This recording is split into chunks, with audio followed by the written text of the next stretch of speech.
dar inicio a la clase de esta mañana. Estamos en el tema de la dispensación de la gracia.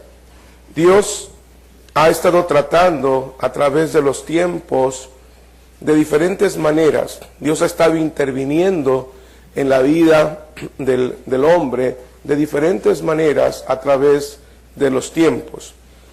En la primera dispensación hizo un pacto con Adán. En la segunda dispensación hizo un pacto con Noé. En la tercera dispensación hizo un pacto con los hijos de Noé. En la cuarta dispensación hace un pacto con Abraham, en el cual nos incluye a nosotros, ya no solamente lo que vendría a ser el pueblo judío. En la quinta dispensación, Dios hace un pacto con el pueblo de Israel. Eso es la dispensación de la ley.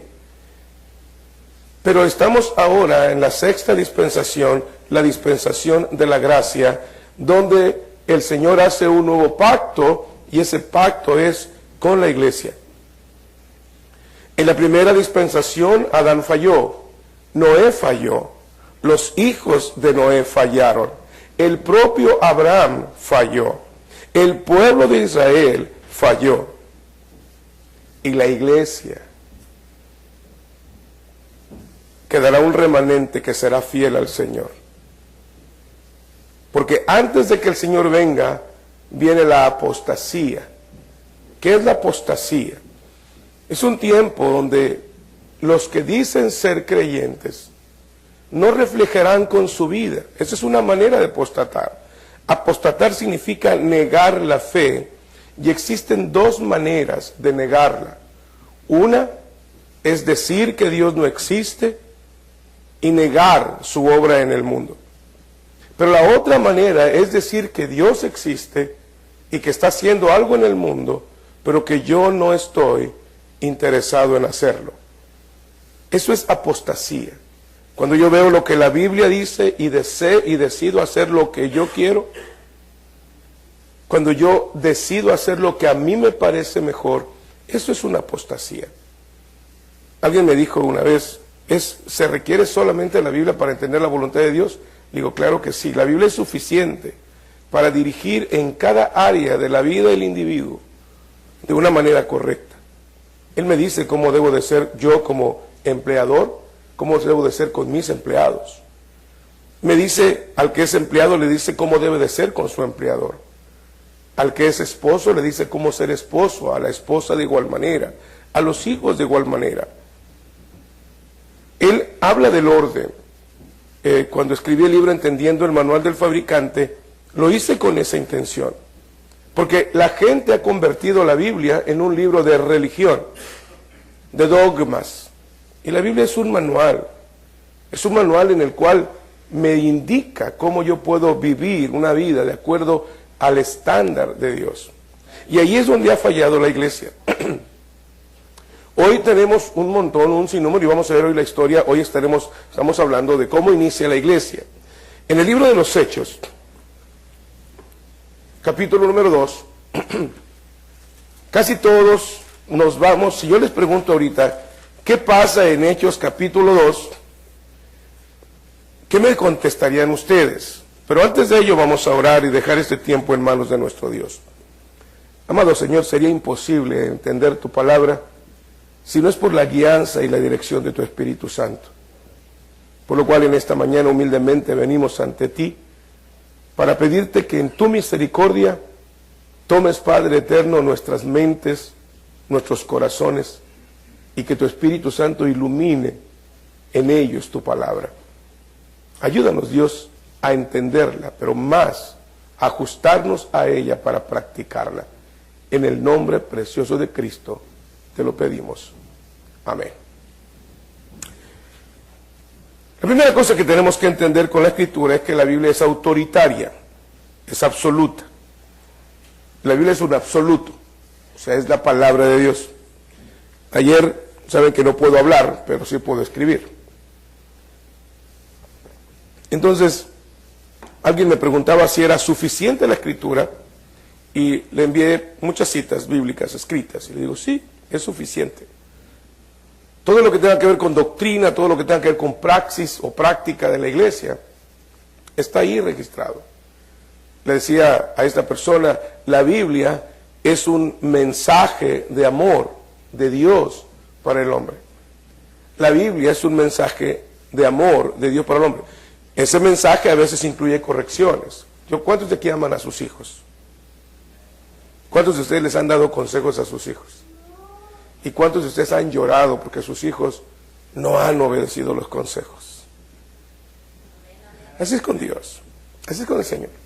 El consejo de Dios a veces es fuerte, a veces nos corrige. Me decía esta persona, yo soy un creyente en Dios. Y le preguntaba, si tú mueres hoy, ¿estás seguro que vas al cielo? Y me dice, nadie puede estar seguro. Le digo, sí puedes estar seguro. Mira lo que dice Juan 5:24. De cierto os digo, el que oye mi palabra y cree que me envió, tiene vida eterna y no vendrá condenación, mas pasó de muerte a vida. Pero yo creo que voy al cielo, porque yo hago esto y aquello y lo otro.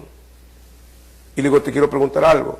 Si yo te muestro lo que dice 1 Corintios 6, 9 al 11, ¿me puedes decir que tú estás practicando algo que ahí está ocurriendo? Entonces, esta persona abre su Biblia y me dice, como 3. Le dije, ¿ya has visto la sentencia que está debajo? Digo, sí, ahora ya no estoy tan seguro. La Biblia es muy clara, la Biblia no es un aspecto de religión. Uno de los graves problemas que yo considero, tengo más de 30 años de estar ministrando, y una de las cosas que yo he visto, y sobre todo en este tiempo, es que estamos anteponiendo el dogma, la emoción, el sentimiento o la experiencia por encima de la palabra. Mire, mi hermano y mi amigo, la Biblia se interpreta a sí misma. La Biblia, cuando dice Pedro que la Biblia no es de interpretación privada, lo que está diciendo es que nadie puede interpretarla como a él le parezca o como mejor le venga en gana, sino que la Biblia se interpreta a sí misma, de tal manera que no genera un conflicto entre ella misma. Por ejemplo, si usted lee el libro de Romanos, usted va a encontrar que la salvación es por la fe y por la gracia. Romanos hace énfasis en que la salvación es por la fe. Efesios hace énfasis en que la salvación es por gracia. Y Santiago hace énfasis en que la salvación produce obras. Pero algunos le dicen, no, es que ahí dice que es por obras. No, dice que la fe sin obras es muerta. O sea, la fe que salva produce obras. Esto lo conectamos con lo que Jesús dijo, por sus frutos los conoceréis. O sea, la Biblia se interpreta a sí misma. No necesito interpretarla a mi criterio. Yo quisiera decir en esta mañana que solamente los que piensan como yo son salvos, pero estaría invalidando el pasaje bíblico. Cuando yo me convertí al Señor, yo me convertí en la Iglesia Bautista Independiente, ultraconservadora, y doctrinalmente así me mantengo. Tengo un fondo conservador en la Escritura. Hemos cambiado algunas cosas. En la Iglesia Bautista Conservadora no hay pianos, no hay baterías, no hay pianos eléctricos y no hay baterías ni guitarras. En muchas ya empiezan a abrirse a eso. Y fui alguno de los que empezaron ese movimiento de intercambio, porque son cosas que han sido buenas para la iglesia. Pero en el fondo doctrinal, muchos cristianos no veían televisión, no tenían tecnología. Era ese punto. Pero algo que yo siempre discutí era, si tú no eres bautista independiente, tú no eres un hijo de Dios. Eso no dice la Biblia. La Biblia dice que cuando una persona se ha arrepentido de todo corazón y ha entregado su vida a Jesús, confiando en su sacrificio en la cruz y confiando en sus promesas que Jesús hizo, esa persona es salva. No importa que no sea de una denominación semejante a la mía. A mí lo que me voy a llevar a preguntar a alguien es, ¿cuándo te arrepentiste y cuándo depositaste tu confianza? ¿Cuándo dejaste de confiar en tus obras o en tu religión o en cualquier otra persona o cosa que no sea Jesucristo? Esa va a ser la pregunta que yo voy a hacerle a un individuo. No importa su rango, No me importa sus conocimientos, no me importa su capacidad, me importa saber en quién ha creído. Es lo que Pablo dijo. Yo sé en quién he creído y es fiel para guardar mi depósito para aquel día. Pero hoy en día tenemos una problemática. Hoy en día se usa la Biblia, se descontextualiza, se interpreta como mejor se parece y tenemos doctrinas tan raras. Ponemos un ejemplo rapidito. Estoy hablando de la iglesia evangélica, de la iglesia cristiana. Me pregunta alguien, me dice, ¿usted qué piensa de las pastoras? Siempre esa pregunta, no sé por qué me la hacen a mí. Le digo, mire, más allá de lo que yo piense o de la idea que yo tenga, es qué dice la Biblia. O sea, porque no es lo que yo pienso lo importante. A lo mejor yo no tengo problema con que una mujer pastoree. Yo considero que hay mujeres que predican mejor que yo y que tengan mayor conocimiento que yo. Conozco a una mujer de Dios, una mujer de oración, una mujer que es una bendición. Es una mujer que con gusto yo me siento a escucharla, pero no es pastora. La hermana Juliana Rodríguez, una judía convertida, que conoce la Biblia de pe a pa y que tiene una vida intachable y que tiene un testimonio increíble. Yo no conozco una persona en más de 20, 25 años de conocerla, una persona que me haya dicho algo mal de ella. Y he pasado horas hablando con ella y nunca en la vida he escuchado a ella hablar mal de alguien o escuchar algo inadecuado que no edifique. Sin embargo, no es pastora. No estoy hablando con esto de que la mujer no sea capaz. Esto no se trata de capacidad, se trata de orden. ¿Qué dice la Biblia? Mira, hermano, es muy simple, le digo. Si la mujer puede ser marido de una sola mujer y puede gobernar su casa, puede pastorear. Y me dice, bueno, pero puede ser esposa de un solo marido. Y digo, ok, ¿cómo dicen? Se lo tomo. Pero puede gobernar bien su casa. Porque si está gobernando su casa, entonces está desobedeciendo una orden bíblica.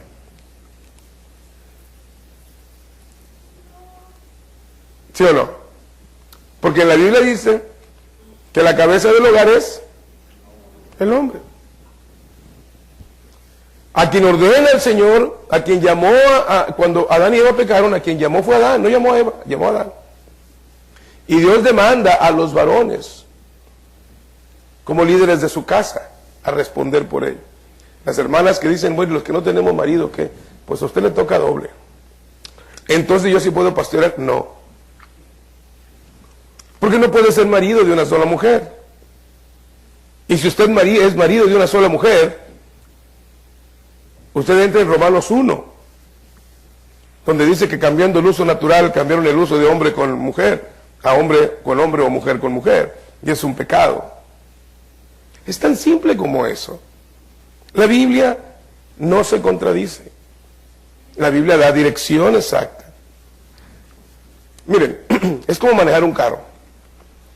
Mi esposa, saben que apenas recién ha empezado a aprender a manejar. Y ella tenía la idea de que cuando subía en el coche, lo que tenía que hacer era sostener el volante y entonces el carro se iría derecho. ¿Cuántos creen que eso va a ocurrir? No va a ocurrir.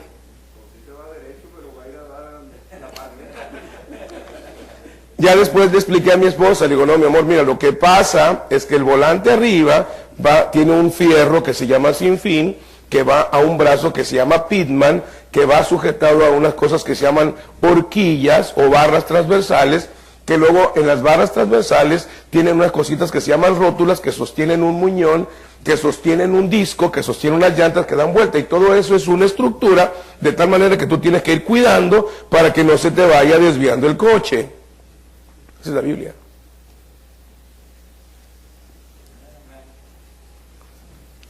Así está estructurada la Biblia. Tengo 32 años utilizando la Biblia como la única herramienta y hasta hoy no he perdido un debate en ningún camino. He tenido el privilegio de ser el teólogo más joven en el sureste de México. he estado en concilios, he estado en discusiones con otras organizaciones religiosas desde muy temprano en mi vida, desde los 25 años. Y hasta ahorita, utilizando esto de la Escritura, nadie ha podido refutar una sola cosa. Lo que no está en la Biblia no lo refuto. Si alguien viene y me dice, a ver, compruébeme usted que el polvo de oro y que los dientes y las muelas de oro y que el vómito santo y que la risa santa y que el golpe del Espíritu no está en la Biblia. Yo no puedo soportar eso. Yo no puedo decir que eso va a ocurrir. Cuando alguien viene y me dice acerca de las lenguas, digo, vamos a la Biblia. Y a veces tienen problemas por saber que ese don ya tuvo un término y se enojan. Digo, bueno, te lo voy a aceptar. Vamos a suponer que está vigente. Vamos a la Biblia, cómo se ordenaba. Y tú me dices si se está haciendo bien en tu congregación o no. Y ahí están las 4 órdenes que están en Corintios 14. Que sea no más de 3, que sea por turno, que haya intérprete y que las mujeres se callen.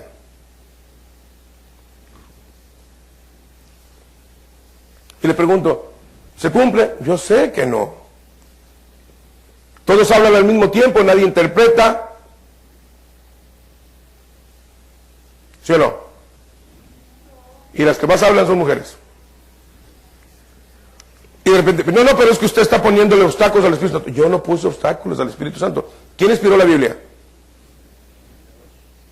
Si yo digo en mi casa que no se puede tomar coca, cuando yo le pido a mi esposa, le digo, dame un poco de coca, y mi esposa me dice, no puedes tomar coca, ¿me está desobedeciendo o me está obedeciendo?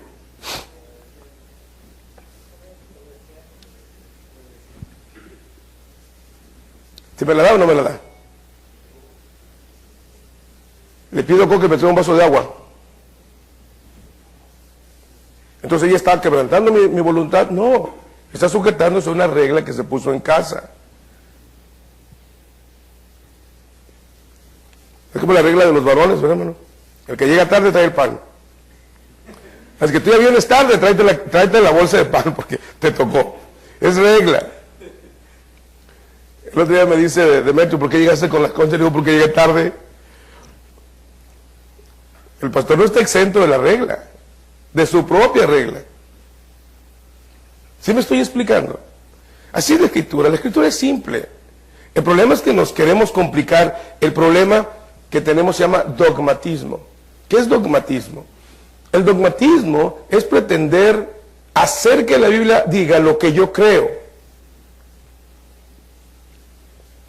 Y no dejamos que la Biblia explique lo que dice. Y es ahí donde vamos a entrar. El desarrollo de la etapa primitiva, los apóstoles habían hecho advertencias muy serias. El apóstol San Pablo había dicho en los Hechos capítulo 20, 22 al 38, que tuvieran cuidado con los falsos creyentes. Ahora, esto también lo había dicho Jesús con 2 parábolas muy contundentes en el Evangelio según San Mateo. La parábola del trigo y la cizaña y la parábola de la red. Él había dicho que dentro de la congregación habría personas que eran salvas y personas que no eran salvas. Y que iban a ser identificadas por sus frutos. Hoy en día, desafortunadamente, tenemos muchos malos testimonios dentro de las iglesias. La gente que no conoce de Cristo pone a todas las gentes en el mismo costal. Por ejemplo, yo escucho a mucha gente decir, todos los pastores cobran diezmos. Yo quiero preguntarle aquí, ¿a quién de ustedes alguna vez yo he ido a preguntarle si diezma o no? Quiero que levante la mano. Y a quien se lo ha ido a preguntar, le voy a dar 10 veces lo que usted haya dado. Yo jamás. Tuve 20 años aquí, yo jamás he ido tras nadie por el diezmo. ¿Cuántas veces me han escuchado hablar del diezmo, de dinero en esta iglesia? Pero hay uno que otro que lo ha hecho, y entonces todos los pastores son unos diezmeros. Todos los pastores son unos flojos que no trabajan. Véngase conmigo. Yo le invito a mi casa, yo le pago la comida. No tiene que pagar nada. Véngase conmigo una semana. Y trabaje conmigo una semana.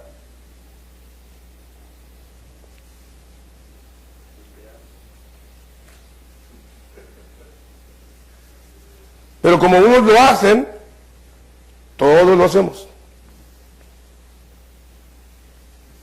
Todos los pastores cobran sus conferencias. Yo voy a Guerrero y voy con mis propios gastos. Pero también voy en el montón. Todos los libros de discipulado que tienen aquí que están utilizando, el Señor me ha permitido proveerlos.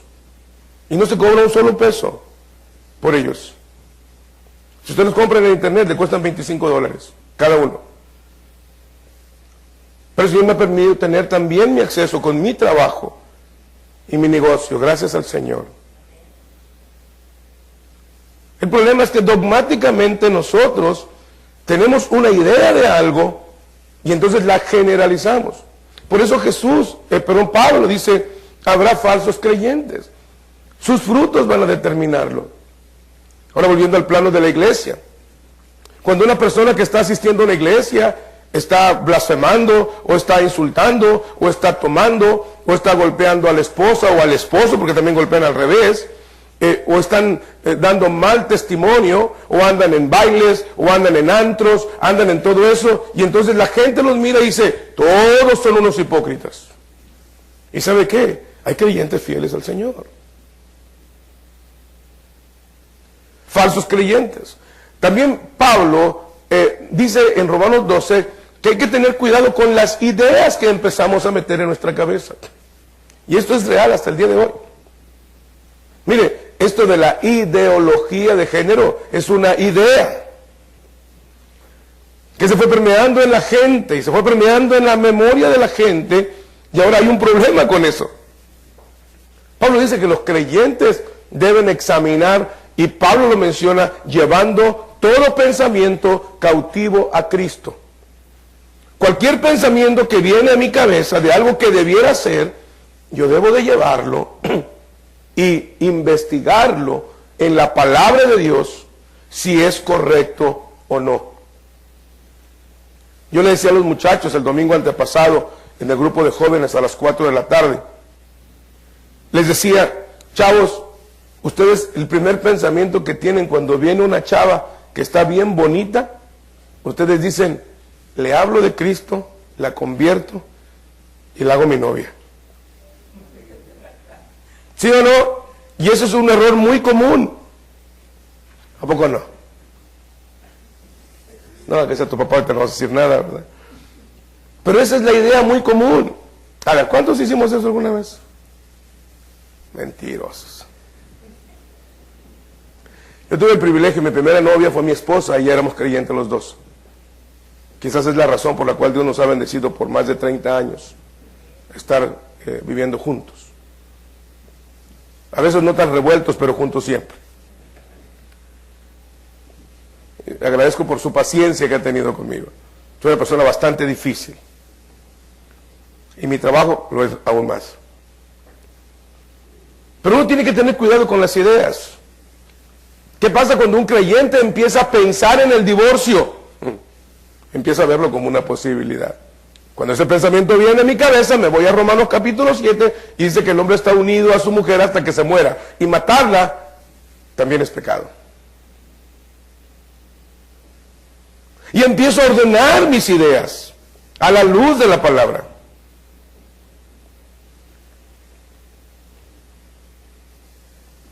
¿Y qué pasa si mi novia quiere tener sexo conmigo? Mi novia, yo la quiero respetar. Yo quiero guardarme puro para el Señor.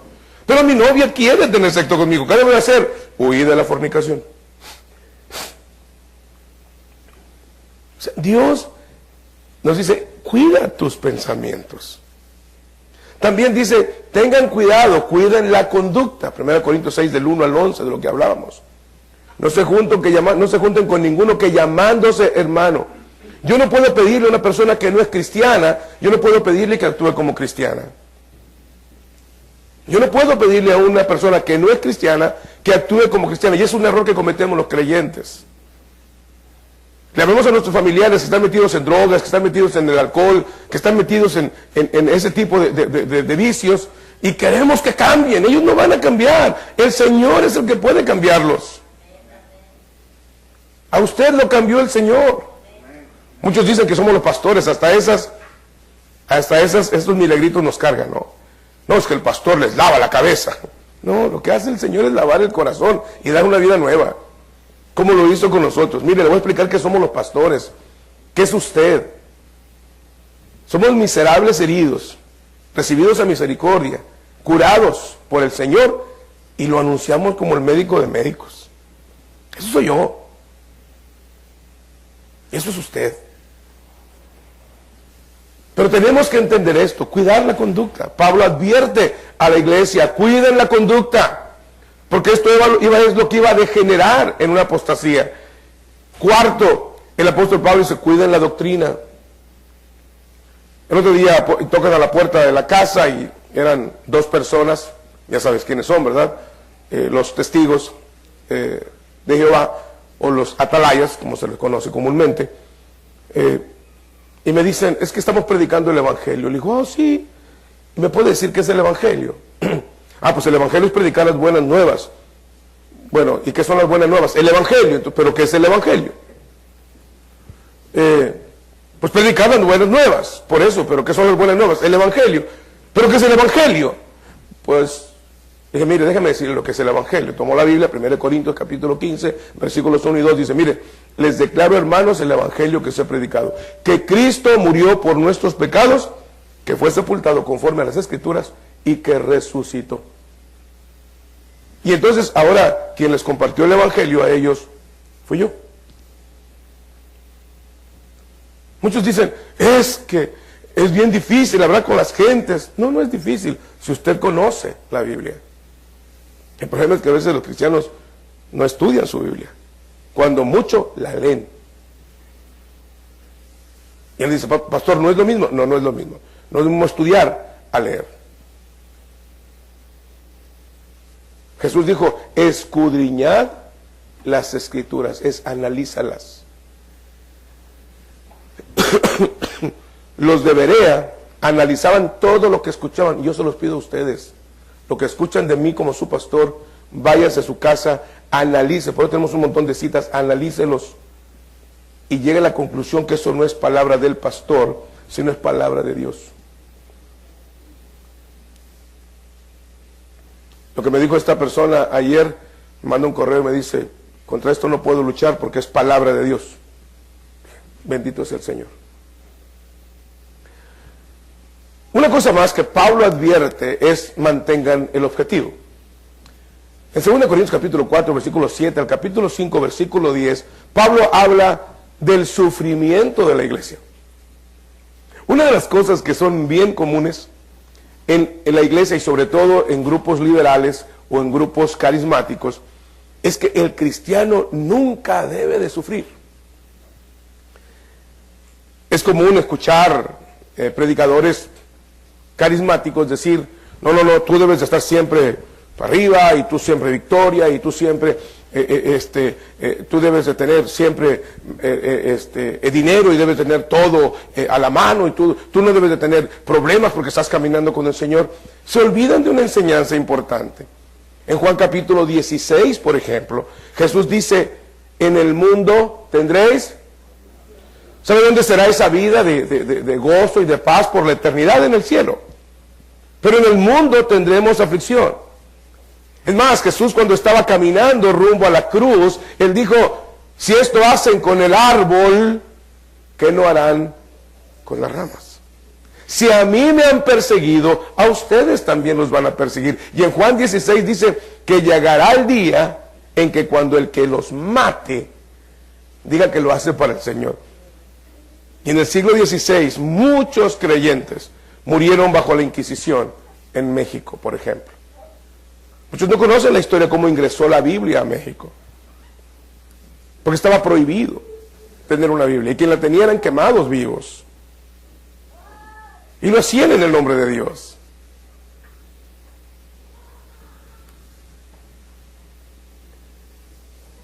Pero Pablo dice, mantengan el objetivo. Mantengan el objetivo. ¿Por qué? Dice, vean el tribunal de Cristo. ¿Qué es el tribunal de Cristo? En el tribunal de Cristo no se va a juzgar la salvación, se va a juzgar el trabajo, la obra. Se van a dar las recompensas por tu servicio al Señor, no tu salvación. en 2 Corintios 5:10. Porque es necesario que todos nosotros comparezcamos en el tribunal de Cristo para recibir lo que hubiéramos hecho en el cuerpo, mientras estamos en el cuerpo, sea bueno o sea malo. Alguna pregunta me dice, bueno, una persona ayer me hacía una pregunta, pastor, a ver, ¿cómo está eso de que una persona se muere? Porque estaban hablando de Hefner. Hefner, ¿saben quién es Hefner, no? Era el de Playboy, ¿no? Y entonces un señor que Playboy era un señor viejito que era conocido por su promiscuidad sexual, un montón de mujeres guapas, bellas, era un hombre multimillonario, dueño de Playboy, era él, murió, y salió un pastor a decir, y dijo, bueno, en el último momento, Hugh Hefner, yo fui llamado, fui con él, y en el último momento, él se arrepintió y entregó su vida a Jesucristo. Y entonces, ¿cómo va a ser posible que hizo tantas cosas? Yo también estoy de acuerdo con él. Pero la Biblia tiene un relato todavía más espeluznante. Y era un relato de un hombre que estaba al lado de Jesús. Y déjeme explicarle que los ladrones en los tiempos de Jesús no eran los que se robaban ropa del tendedero, o el que robaba baterías de casas, de los carros, o el que se robaba algo del patio de alguien. Los ladrones en los tiempos de Jesús asesinaban a sus víctimas, degollándolos para no dañar las ropas.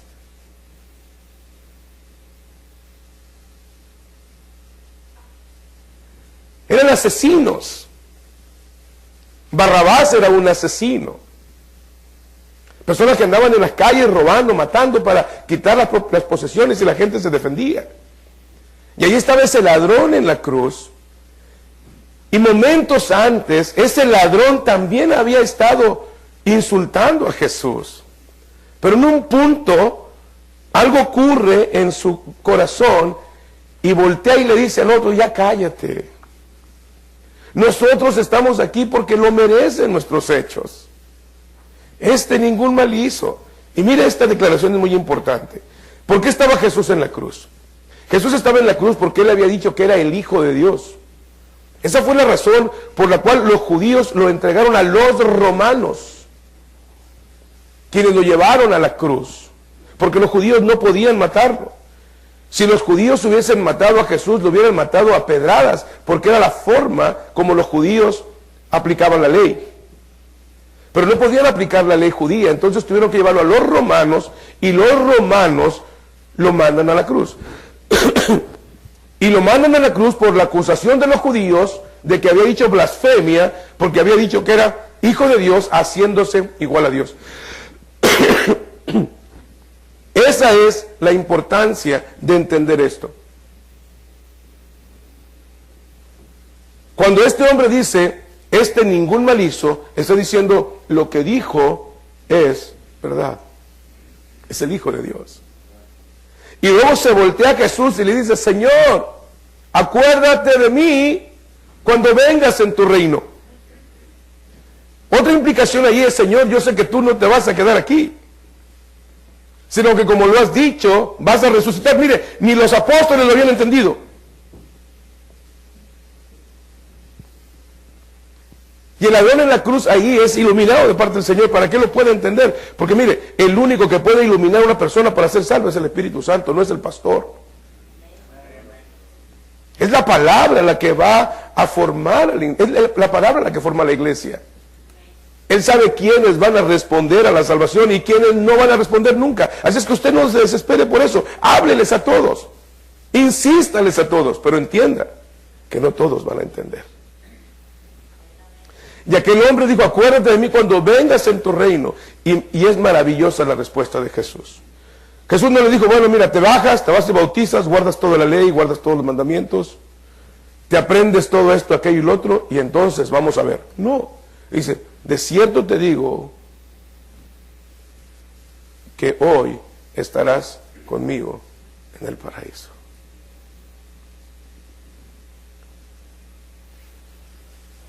Yo no puedo saber si este señor fue sincero o no, Usted debe venir al Señor Jesucristo no por miedo del infierno, no por miedo de la muerte, no por problemas, sino porque usted reconoce que es un pecador y no quiere vivir de esa manera. Ir al cielo es una consecuencia. Pero usted no venga a Cristo ni por ir al cielo. Usted venga a Cristo para que el Señor perdone sus pecados, libere el alma de su esclavitud al pecado y que le dé el poder del Espíritu Santo para vivir una vida diferente. El cielo es una consecuencia. Pero nos han vendido un evangelio diferente. Uno tiene que tener cuidado, mantenga el objetivo. En el mundo habrá aflicción.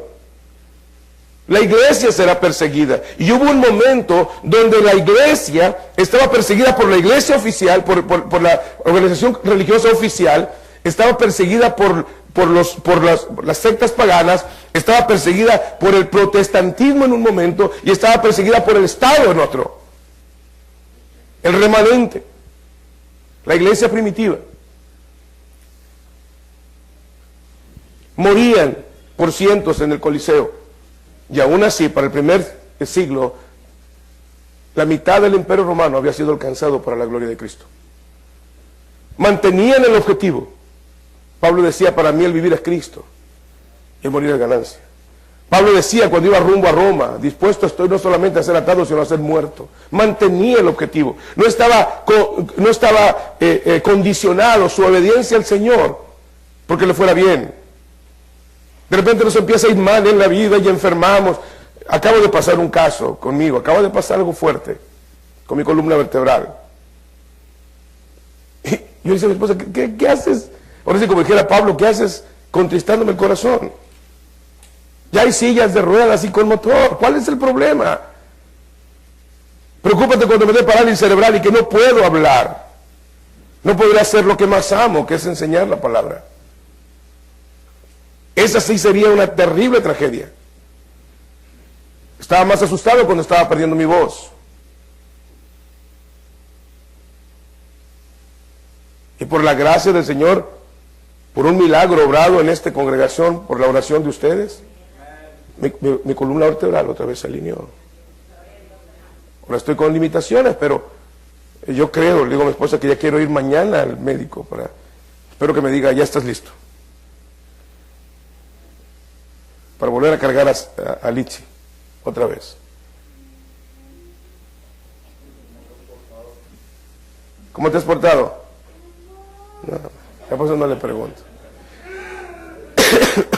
El cristiano debe aprender a mantener el objetivo, no importa las circunstancias. El apóstol San Pablo y Silas estaban cantando y alabando al Señor, encarcelados, golpeados y atados en el cepo. Y ahí el Señor hizo un milagro también.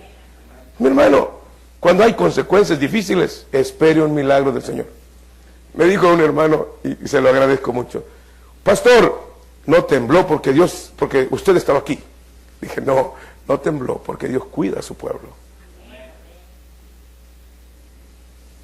Hay una comunidad, que esto no nos hagan las noticias, hay una comunidad en Chiapas que es cristiana, es una comunidad cristiana, o sea, los desplazaron por sus creencias. Saben que hay bastante catolicismo también allá. Ellos los desplazaron. Ellos tuvieron que ir a formar una ciudad. Eso fue una ciudad completamente de cristianos. Esa ciudad no sufrió una sola fractura en ninguna de sus casas. Dios cuida a su pueblo. No lo queremos ver. Entonces, mantener el objetivo, no importa las circunstancias. Muchos estaban preocupados, pero pastor, ¿qué va a hacer allá? Hilario me regañó. ¿Qué va a hacer allá? Ya ves, aquí estoy, viejo.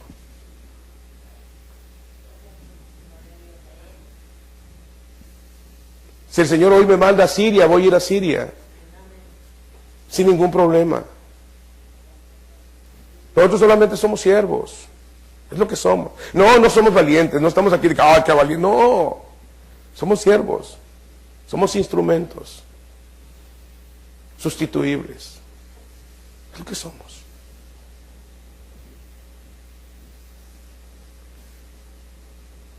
Otra advertencia que hace el apóstol San Pablo es, tengan cuidado con el sincretismo. Dice, alguno predica otro evangelio. El evangelio es muy simple. ¿Qué es el evangelio? El evangelio es que Cristo murió por nuestros pecados, que fue sepultado y que resucitó. Ese es el evangelio. Algunos quieren en poner el evangelio en todos los aspectos. El evangelio es ese. Usted no es salvo porque se bautiza, no es salvo porque da diezmos, no es salvo porque va a la iglesia, no es salvo porque aprende la Biblia, no es salvo porque usted vive de manera diferente. Usted es salvo porque Cristo murió y pagó por usted en la cruz. Usted es salvo y justificado porque Jesús resucitó. Eso es el Evangelio.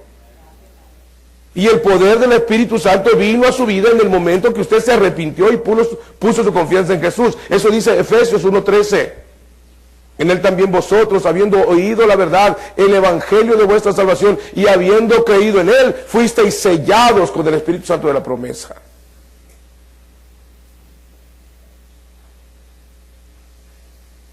Hay un grupo en el grupo bautista que se llama los de la Iglesia Bautista Libre.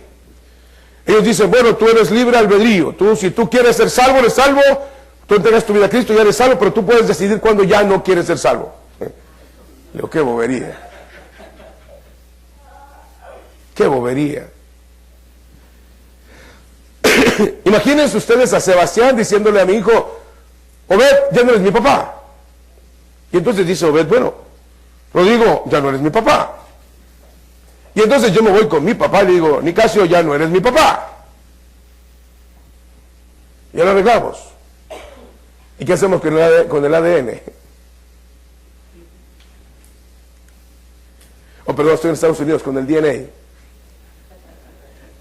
Y para aquellos que no entienden, es ácido desóxido ribonucleico. Mejor lo dejamos en ADN, ¿no?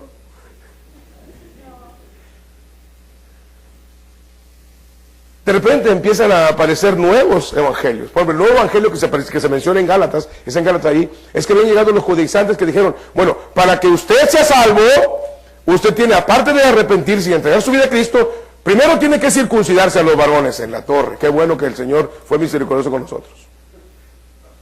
En segunda, debe guardar la ley. Entonces usted debe guardar todas esas ordenanzas así, y así, y así, y así. Eso es otro evangelio. Cuando le queremos añadir algo a la muerte de Cristo y a su resurrección, como suficientes para llenar el sentido de justicia del Padre. Usted no tiene que hacer absolutamente nada. Abraham no hizo que hacer absolutamente nada más que obedecer al Señor. Y somos descendencia de Abraham.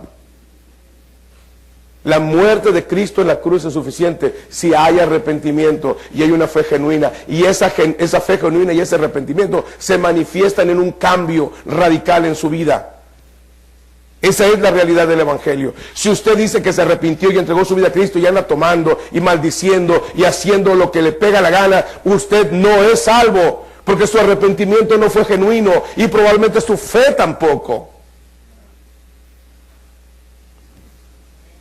No es que se pierda la salvación, es que no se tuvo. Salieron de nosotros, pero no eran de nosotros. Esa es la situación de Judas. Estaba con los apóstoles, pero él estaba por otras razones. Él no estaba creyendo en Jesús como el Mesías que iba a perdonarle y salvarle. Él miraba a Jesús como el Mesías político que iba a vencer a los romanos y que le iba a dejar la tesorería de la nación. Llevaba otros propósitos. Se tiene que analizar cuál es su propósito por el cual sigue a Jesús. Y si usted aún no tiene a Cristo en su corazón, este día es el momento para hacerlo. Algo más que Pablo estaba mencionando es aprender a esperar. Escuche bien lo que voy a decir. ¿Sabe cuándo vienen los momentos más grandes de apostasía de la iglesia? ¿Sabe por qué hay tantas personas motivadas por el diablo, porque no puedo pensar que son motivadas por el Espíritu Santo, a dar fechas? Acaba de salir, para que ustedes sepan, acaba de salir ayer ya un video de una muchacha que ya dijo la fecha exacta de cuándo va a venir el rapto. Es mentira. Ya se los digo, es mentira. ¿Por qué? ¿Por qué? Porque Jesús dijo que del día ni la hora nadie sabe. Ve, tan simple que si usted conoce la Biblia, nadie lo va a estar moviendo de su manera de pensar. Conozca la Biblia. Es suficiente.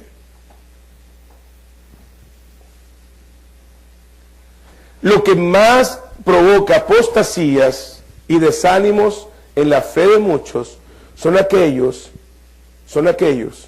que están en la espera del Señor Jesucristo. Pero ya. ¿No le ha pasado a usted que cuando está usted en problemas, Señor, ¿por qué no vienes? ¿Cuántos han tenido esa sensación? Levante la mano, no le tenga miedo. Señor, ya ven, por favor, es demasiada bronca, Señor, ya ven, ya no aguanto, ya ven. Y el Señor no viene. Me da mucha risa porque ¿se acuerda cuando iba a entrar el milenio? El Y2K, en el 2000. El Señor viene acabando el milenio y todos orando y buscando al Señor y caminando. Pasó ahí.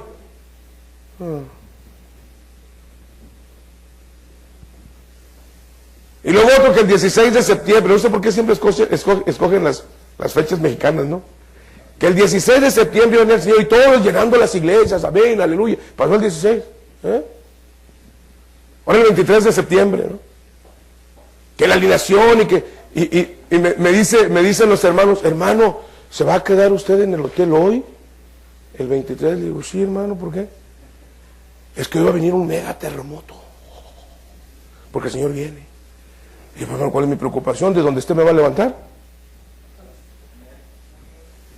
¿Cuál es mi preocupación? No tengo por qué preocuparme.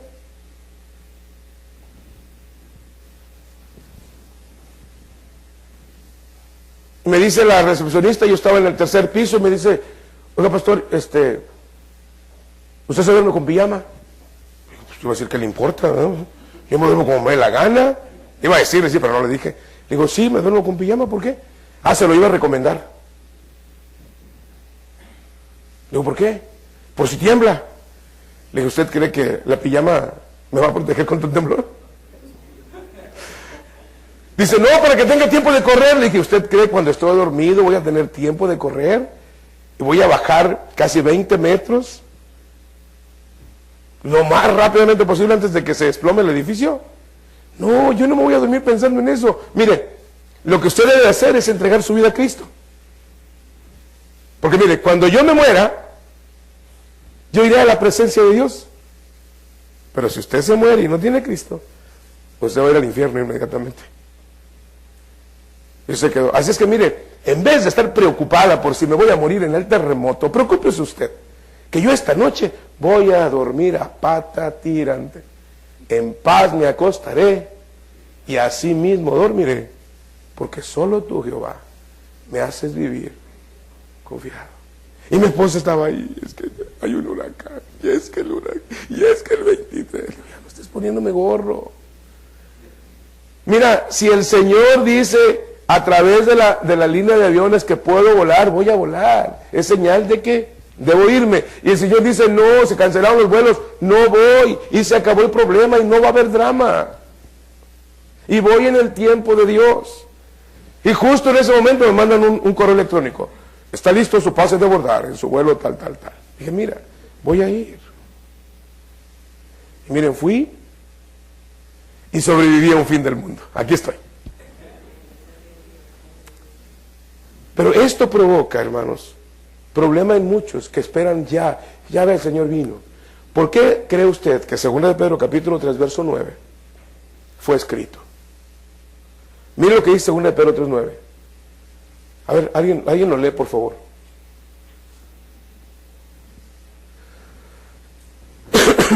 En lo que me tomo este té, no sé de qué. ¿De qué es este té?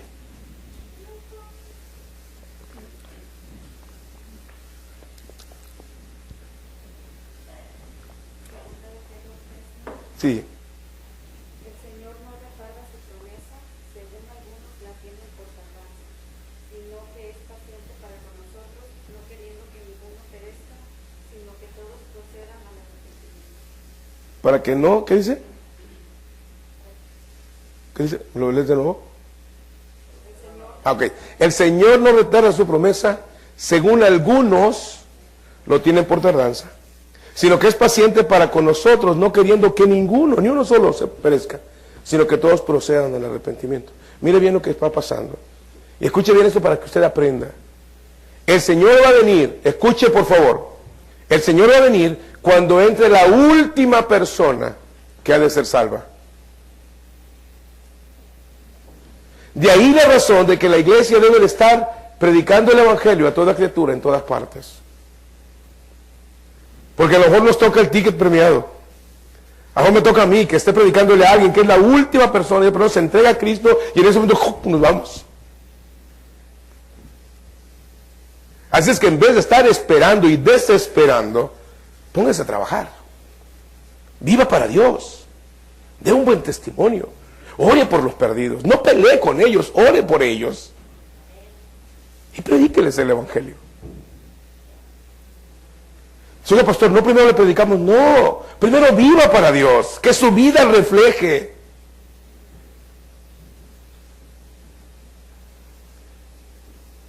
No nos regañe por hacer lo que no pueden hacer. Una persona religiosa no puede cambiar. Está en la iglesia y regresa y hace la maldad. ¿Por qué? Porque necesita a Jesús. Necesita el poder de Dios en su vida para que pueda cambiar. La religión lo controla. Cristo lo libera.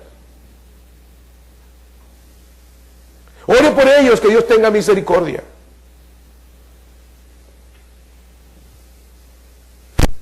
Y número 4, predíqueles el evangelio. Márqueles el camino.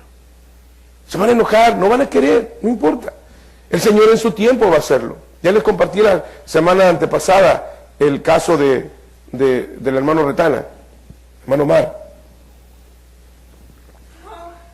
2 años después de que yo le había compartido, yo ya ni me acordaba de él. El Señor le alcanza y dice, pastor, mientras estaba en agonía por unos disparos que me habían hecho en un asalto, usted estaba ahí, me estaba compartiendo todo el mensaje del evangelio y allí yo entregué mi vida a Cristo. Usted predique. Usted no sabe lo que Dios va a hacer. Y esto no es prerrogativa de nosotros. El otro día me preguntó, ¿quién te envió a predicar? Le dije, Jesús me envió a predicar. Y Jesús lo envió a predicar a usted. 2 Corintios capítulo 5, versos 17 al 20. De modo que si alguno está en Cristo, nueva criatura es. Y si usted mira hasta abajito, dice, y nos dio a nosotros el ministerio de la reconciliación, como si Dios rogase por medio de nosotros, os rogamos reconciliados con Dios, porque somos embajadores en nombre de Cristo. Y es a cada creyente.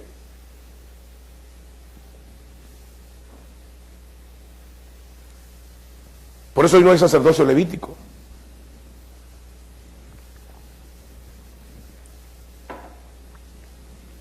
Mientras esperamos, trabajamos. Mi esposa le da risa porque dice que yo me llevo mi oficina donde yo voy. Cuando voy a esperar 4 horas en un aeropuerto. Yo no espero 4 horas en un aeropuerto. Yo estoy haciendo 3 cosas en el aeropuerto. O le estoy hablando al Rey de Cristo, o estoy orando por alguna necesidad especial, o estoy estudiando y haciendo mi trabajo en mi computadora. O sea, yo no estoy esperando, yo estoy trabajando. El apóstol Pablo también advierte a estar alerta.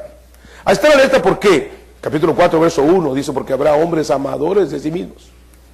Habrá falsos maestros, habrá tiempos difíciles, falsos profetas. Mire, por favor, en 1 Timoteo capítulo 4, el versículo 1. 1 Timoteo capítulo 4, versículo 1. Dice, pero el Espíritu dice claramente que en los últimos tiempos algunos apostatarán de la fe, escuchando a espíritus engañadores y a doctrinas de demonios, por la hipocresía de mentirosos que, teniendo cauterizada la conciencia, prohibirán casarse y mandarán a abstenerse de alimentos que Dios creó, para que con acción de gracias participasen de ellos los creyentes y los que han conocido la verdad.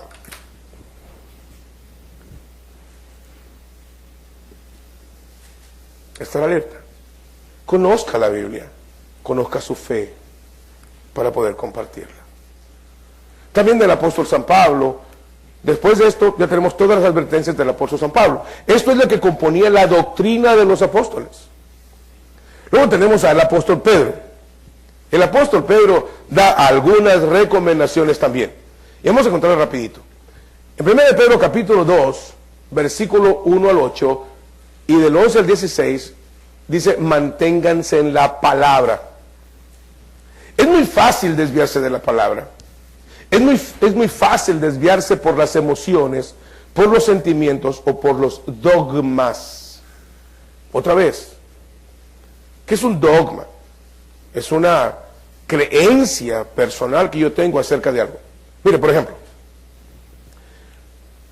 un dogma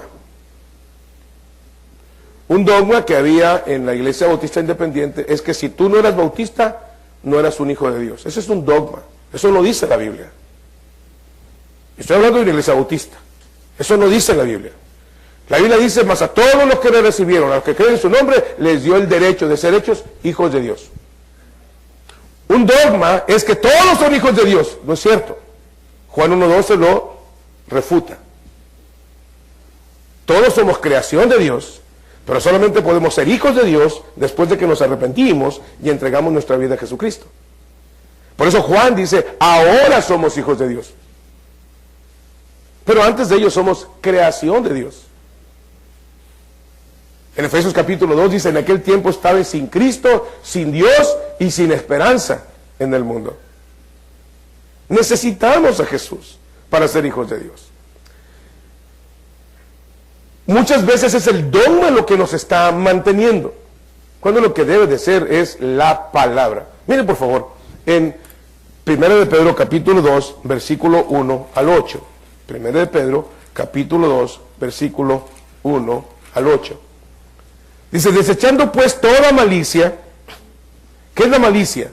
La inclinación a pensar mal. La Biblia dice, tú no te puedes divorciar y tú estás pensando, sí, es que tú no te casaste con la vieja que yo tengo. O con el viejo que yo tengo.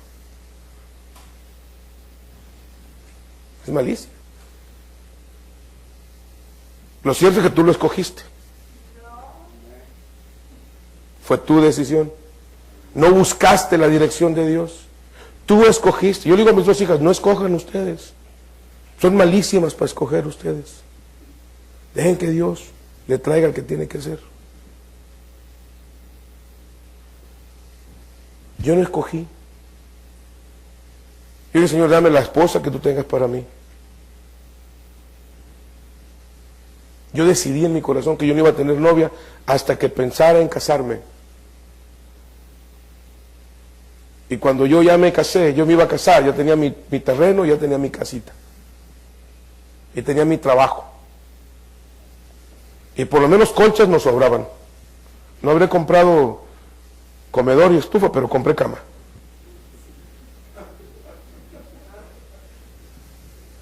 Confiaba en el Señor. No tenía vidrios la casa, pero le pusimos colchas. Pero nos casamos ya con casa. Amén. Así es que si aquí hay jóvenes que se quieren casar, ya saben qué tienen que hacer. Nada de que voy a llevarlos ahí con papi y mami. ¿Están oyendo? Serán pahuilos.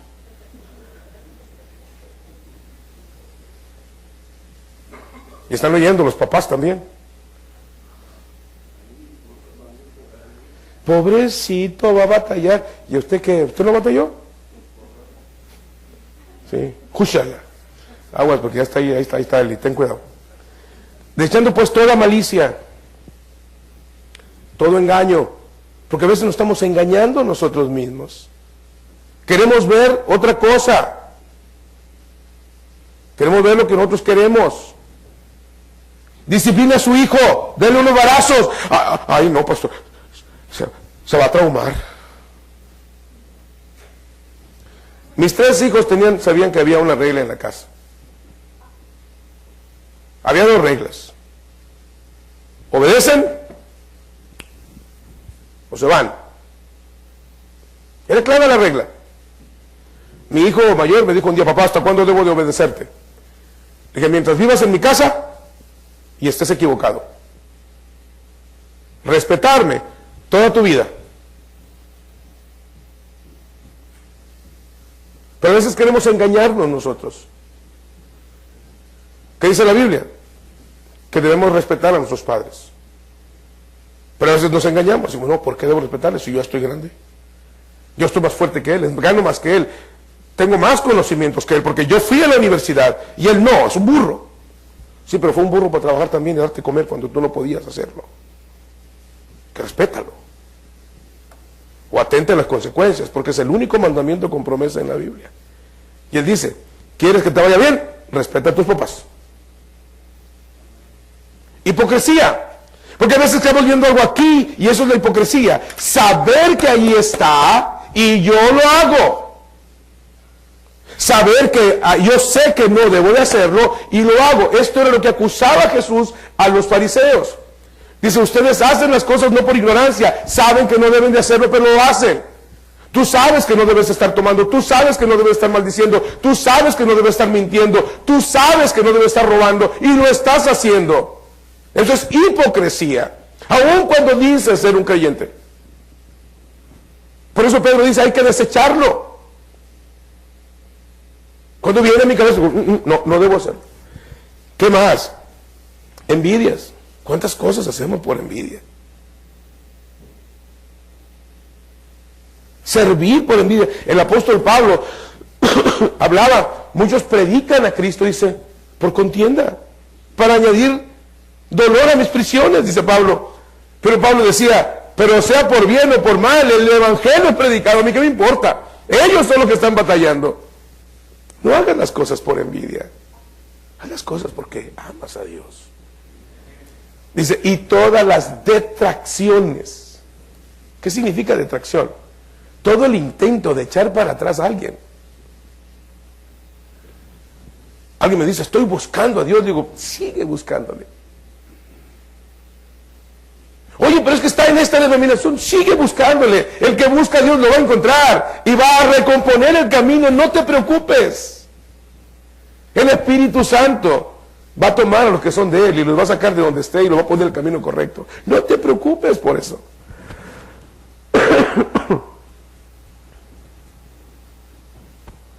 A veces hasta nos agarramos del chongo. Cuando alguien empieza a discutir conmigo, le digo, mira, ahí está en la Biblia. Yo no escribí la Biblia, peleate con el que la escribió.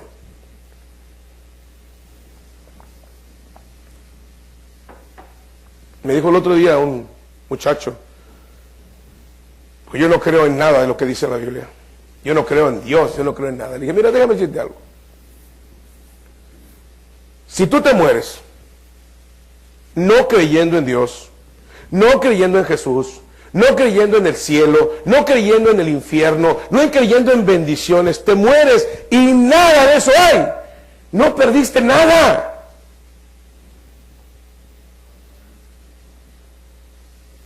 Pero si te mueres no creyendo en Dios, no creyendo en el cielo, no creyendo en el infierno, no creyendo en Jesús, no creyendo en bendiciones, y si hay, lo perdiste todo.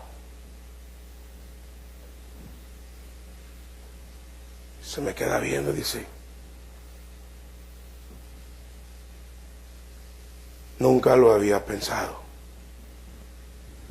Dios te bendiga. Es trabajo del Espíritu Santo, no mío. Yo no tengo que pelear por Dios. Yo lo que tengo que hacer es más sembrar la palabra y dejar que el Señor haga.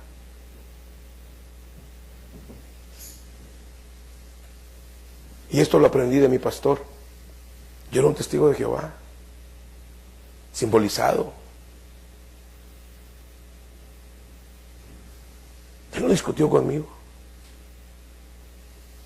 El Espíritu Santo usó 3 citas de la Biblia para traerme a los pies de Cristo, siendo arrogante en el conocedor de la Biblia. Si usted va a casa, que es su casa, usted va a encontrar ahí todos los, es más, ya los voy a quitar, todos los títulos y cuadros y reconocimientos de estudios. Lo hago porque me gusta, porque amo el aprender, pero no soy mejor que nadie. Es el Espíritu Santo el único que puede cambiar el corazón de un individuo. Y este pastor, Manolo Jones, que ya pasó a estar con el Señor, me da un tratado, y el tratado era el infierno. Y cuando yo le digo, yo no puedo aceptar publicidad de ustedes. Yo soy un estudiante de la Biblia. Oh, sí, qué bien. ¿Y no crees en el infierno? No. Ok. Mira lo que dice Hebreos 9:27. Y yo así, ¿qué dice? Yo no sabía de memoria. Hebreos 9:27 dice que está establecido a los hombres que mueren una vez y después del juicio. Dios te bendiga, que el Señor te dé sabiduría. Y se fue. Seguramente este hombre iba orando por mí todo ese tiempo, porque esa noche yo no podía dormir. Y agarré mi Biblia, agarré la traducción del Nuevo Mundo de las Sagradas Escrituras y lo empiezo a leer. Está establecido a los hombres que mueran y después el juicio. A mí me habían enseñado que yo me moría, me enterraban y esperaba la segunda resurrección a la segunda chance. Y ahora aquí la Biblia dice que está establecido a los hombres que mueren una vez y después el juicio. Dije, caray. Dije, voy a ir a sacarlo de su error. El martes tenían culto. Y ahí voy y me siento en la última banca y estoy sentadito. Todo lo que estaba predicando el predicador estaba pegando, pero en el centro. Romanos capítulo 5, verso 8. Mas Dios mostró su amor para con nosotros, en que siendo aún pecadores, Cristo murió. Y todo lo que estaba predicando, yo al grado de que yo estaba enojado, mugroso. Y me da mucha risa porque somos bien arrogantes, somos bien tontos. El hermano Roy Jones medía casi 2 metros de altura. Había sido boxeador de peso completo. Yo lo había visto agarrar a 2 tipos ahí en la Chicho, a uno de una mano y otro aquí, y levantarlo así, porque estaban peleándose fuera de la iglesia. Él no se andaba con tonterías. Cuando era necesario no utilizar la mansedumbre, no la utilizaba. Yo normalmente no me arriesgo eso porque estoy más chiquito, ¿verdad? Pero levanta a los 2 y los calmó. Imagínense yo diciendo, no, ¿por qué no se baja de ahí? Me viene y me lo dice en mi cara, ¿por qué le faltan pantalones? No, que tenía misericordia, pues me desaparece de un trancazo, ¿no? Pero el Espíritu Santo, Abraham, que Dios me amaba aún siendo pecador. A mí me habían enseñado que yo tenía que ganarme la gracia. Desde el cambio de mi vestidura y mi forma de caminar, mi cambio de peinar. Por eso nos vemos siempre con saquitos y porque es un cambio que debe tener. No importa que por dentro estés de la fregada, pero un cambio por fuera. Sí, porque después llegamos y la caguama y el tequila y el relajo, porque era así. Es la realidad.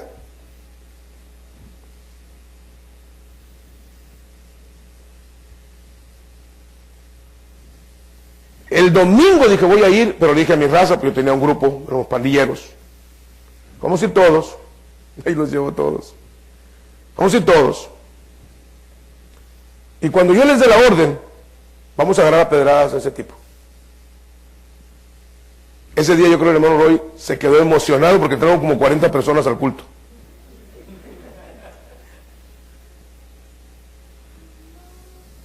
Y ahí estoy yo viéndolo. Romanos capítulo 3, verso 24. Romanos 3, 23 dice, por cuanto todos pecaron y están destituidos de la gloria de Dios.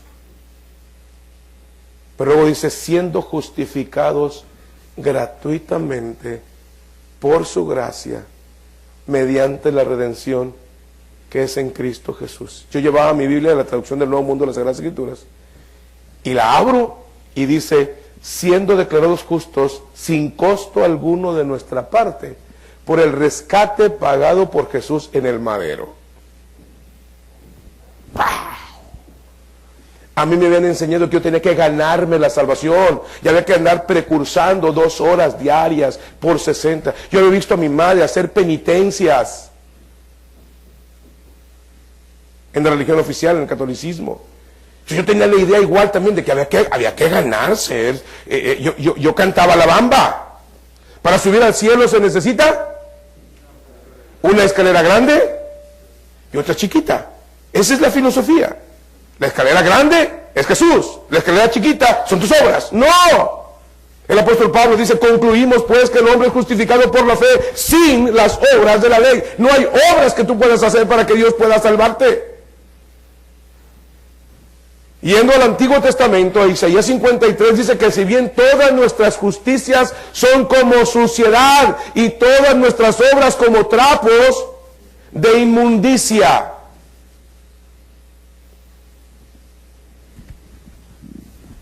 Y un trapo de inmundicia eran las vendas, los trapos, porque antiguamente no eran vendas, con los que se cubrían las heridas de los leprosos. Para el que no sabe lo que es la lepra, es una enfermedad producida por el bacilo de Hansen. Ataca los sistemas nerviosos de los músculos y se van muriendo hasta que se pudren en el cuerpo del hombre. Entonces cuando retiraban las vendas, ¿cómo que iban esas vendas? Con carne podrida. Por eso Isaías habla de eso y dice que son como trapos de inmundicia. Y cuando se los quitaban eran pedazos de carne con tejido. Entonces dice el Señor, ¿cómo puedes tú traerle eso al Señor como pago por su muerte en la cruz? Tus obras no pueden. La sangre de Cristo es suficiente. Y esa noche,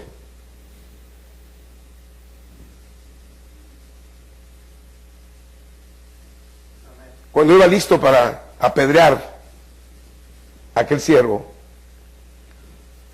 pasé al frente y entregué mi vida a Cristo. Y desde ese día hasta hoy he caminado con Él. No peleó conmigo. No me dijo qué malo y qué perverso era y qué pandillero tan horrible era.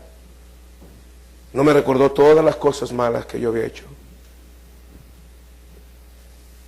Ni a cuántas gentes había matado, ni a cuántas gentes había hecho daño. Pasé al frente y me dice, ¿qué quieres hacer? Ya no quiero vivir así. Quiero vivir para Dios. Me arrepiento de todo lo que he hecho y quiero cambiar. Quiero creer que la muerte de Cristo es suficiente para perdonarme. Quiero creer en sus promesas. Si Él dice que me salva gratuitamente y si Él dice que me salva eternamente, yo le creo. Y Él me dijo, bueno, vete al altar y díselo al Señor. Dile que le aceptas, que le crees. Entrégale tu vida. Me fui y hablé con Él. Cuando me levanté sabía que era otra persona.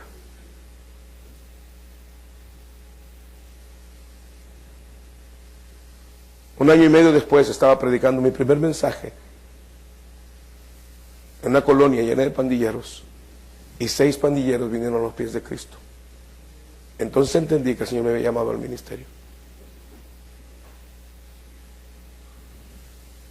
A los 18 años me pusieron a predicar como líder de jóvenes. Y a los 23 fui llamado al ministerio a tiempo completo. Y desde los 23 a los 55 años, llevo 32 años de estar sirviendo al Señor. Hay que estar alerta. Hay falsos maestros que están enseñando otra cosa. Y hay maestros que están enseñando la palabra. Y son los que menos te van a gustar. Porque en los últimos tiempos, el mismo pasaje que acabamos de leer, dice que se levantarán maestros para aquellos que tienen comezón de oír.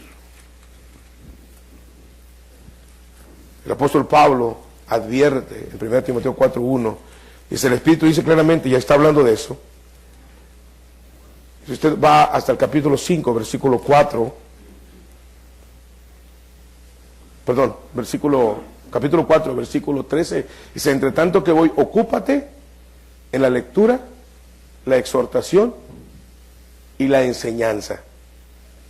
Entre tanto que voy, ocúpate en la lectura, la exhortación y la enseñanza. Si observa el versículo 7, dice, desecha las fábulas profanas y de viejas, ejercítate para la piedad. ¿Cómo lo vas a hacer?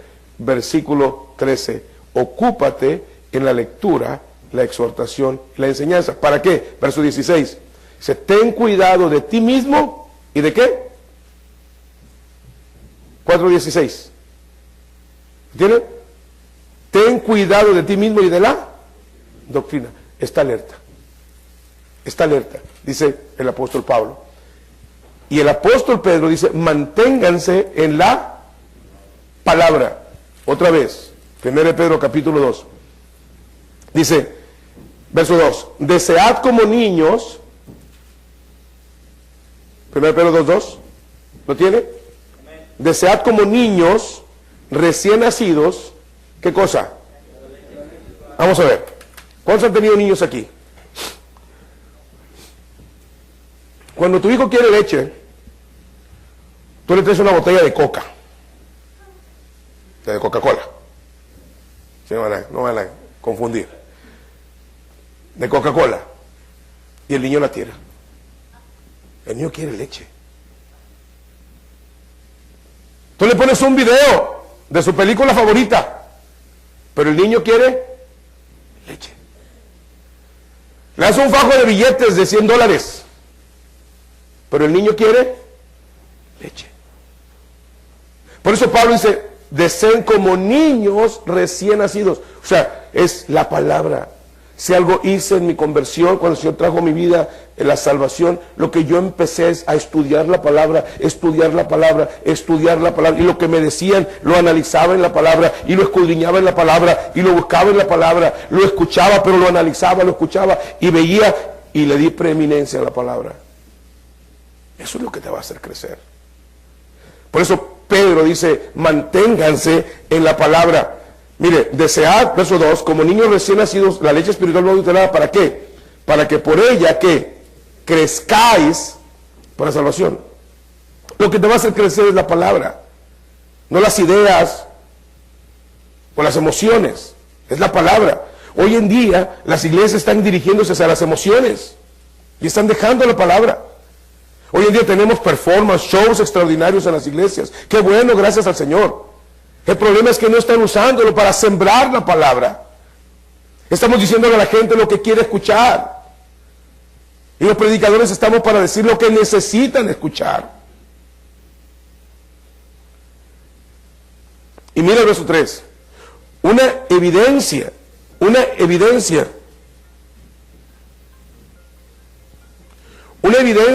de la salvación es el deseo de la palabra.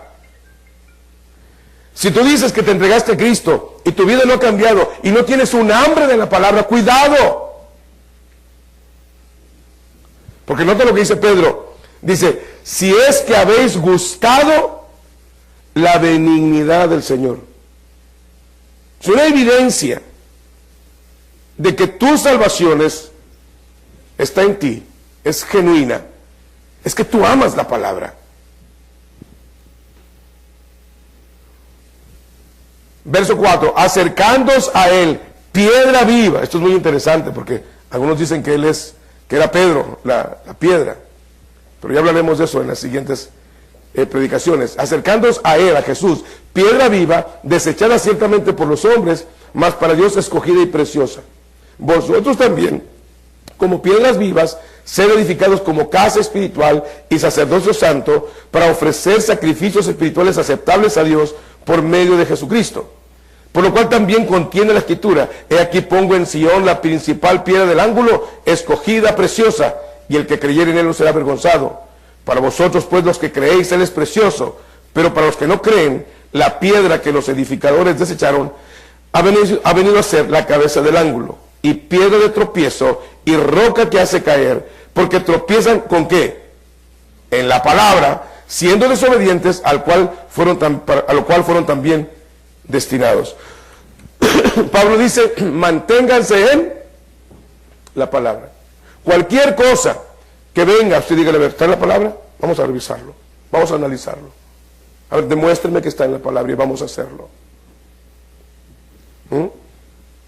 Oiga, pastor, es que escuché que los 5 deseos, vea si está en la palabra, no lo va a encontrar. Oiga, pastor, pero es que el golpe del Espíritu, vea si está en la palabra. Las únicas 2 veces que yo veo a alguien que se cae en la Biblia, las únicas 2 veces en toda la Biblia que se mencionan de alguien que se cae, eran los que fueron a apresar a Jesús, que eran inconversos, se cayeron, se levantaron y se lo llevaron. El otro que se cayó es Pablo, antes de conocer a Cristo como su Salvador. No veo más. Así es que, si alguien viene y dice, para que tú tengas el Espíritu Santo debes de caerte, dígale, pues yo no veo nada de eso en la Escritura. Jesús jamás se cayó, los apóstoles tampoco. Entonces, algo que no tengo por qué preocuparme en cuanto a ello. Tú no tienes el Espíritu Santo porque tú no hablas lenguas. Vea 1 Corintios capítulo 12. Dice que los dones los da el Señor. No es para todos. Cada quien tiene diferente don. No solamente hay un ojo o una oreja, sino que hay muchos dones, dice Pablo en Corintios 12. O sea, conozca la Escritura. Ahora, mantenerse. Hay otro consejo que da Pedro, es atentos a los falsos maestros. Segundo de Pedro, capítulo 2, versículo 1. Segundo de Pedro, ahora es segundo de Pedro, capítulo 2, versículo 1.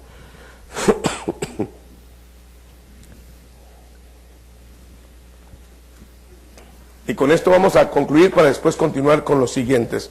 Segundo de Pedro, capítulo 2, verso 1. Pero hubo también falsos maestros, falsos profetas entre el pueblo, como habrá entre vosotros falsos maestros que introducirán, ¿cómo? Encubiertamente herejías destructoras, y aún negarán al Señor que los rescató, atrayendo sobre sí mismo destrucción repentina. Y muchos seguirán sus disoluciones, por causa de los cuales el camino de la verdad será blasfemado. Y por avaricia harán mercadería de vosotros con palabras fingidas. Sobre los tales ya de largo tiempo la condenación no se tarda y su perdición no se duerme. Y si usted observa en todo el capítulo 2, no quiero leerlo todo, versículo 12 solamente para que vayamos viendo el carácter moral de ellos, dice, pero estos hablan mal de cosas que no entienden, como animales irracionales, nacidos para presa y destrucción, perecerán en su propia perdición, recibiendo el galardón de su injusticia, ya que tienen por delicia el gozar de deleites cada día. Estos son inmundicias y manchas, quienes aún mientras comen con vosotros, se recrean en sus errores. Tienen los ojos llenos de adulterio, no se sacian de pecar, seducen a las almas inconstantes, tienen el corazón habituado a la codicia y son hijos de maldición. Han dejado el camino recto y se han extraviado siguiendo el camino de Balaam, hijo de Beor, el cual amó el premio de la maldad. Y fue reprendido por su iniquidad, pues una muda bestia de carga, hablando con voz de hombre, refrenó la locura del profeta. Estos son fuentes sin agua y nubes empujadas por la tormenta, para los cuales la más densa oscuridad está reservada para siempre. Es pues hablando palabras infladas y vanas, seducen con concupiscencias de la carne y disoluciones a los que verdaderamente habían huido de los que viven en error. Les prometen libertad y son ellos mismos esclavos de corrupción, porque el que es vencido por alguno es hecho esclavo del que lo venció. Ciertamente, si habiéndose ellos escapado de las contaminaciones del mundo por el conocimiento del Señor y Salvador Jesucristo, enredándose otra vez en ellas, son vencidos, su postrer estado viene a ser peor que el primero, porque mejor les hubiera sido no haber conocido el camino de la justicia, que después de haberlo conocido volverse atrás del santo mandamiento que les fue dado. Pero les ha acontecido lo del verdadero proverbio: el perro vuelve a su vómito y la puerca lavada a revolcarse en el cielo. Amados, esta es la segunda carta que os escribo, y en ambas despierto con exhortación vuestro limpio entendimiento, para que tengáis memoria de las palabras que antes han sido dichas por los santos profetas y del mandamiento del Señor y Salvador dado por vuestros apóstoles, sabiendo primero esto, que en los postreros días vendrán burladores, andando según sus propias concupiscencias y diciendo dónde está la promesa de su advenimiento. Eso está ocurriendo ahorita. Por causa de que algunos habían dado fechas, muchos están haciendo burla de eso. Ahí está lo que él ya venía. Sí, pero la Biblia nunca ha dicho eso. Ya vemos cientos de miles de predicadores que no predicamos eso. No todos somos iguales. Porque desde el día en que los padres durmieron, todas las cosas permanecen así como desde el principio de la creación. Esta gente no entiende que Dios ha estado tratando con la humanidad a través de diferentes tiempos. Esos ignoran voluntariamente que en el tiempo antiguo fueron hechos por la palabra de Dios los cielos y también la tierra que provienen del agua y por el agua subsisten. Por lo cual el mundo de entonces pereció anegado en agua. Ahí estaba Dios manifestándose. Pero los cielos y la tierra que existen ahora están reservados por la misma palabra, guardados para el fuego en el día del juicio y de la perdición de los hombres impíos. Creo que esto voy a tener que explicarlo con mayor acuidad la próxima semana. Creo que está bien, ¿verdad?, que lo analicemos porque es un pasaje bastante extenso. Continuaré justamente en esta parte la próxima semana. ¿Alguien tiene alguna objeción a lo que he dicho?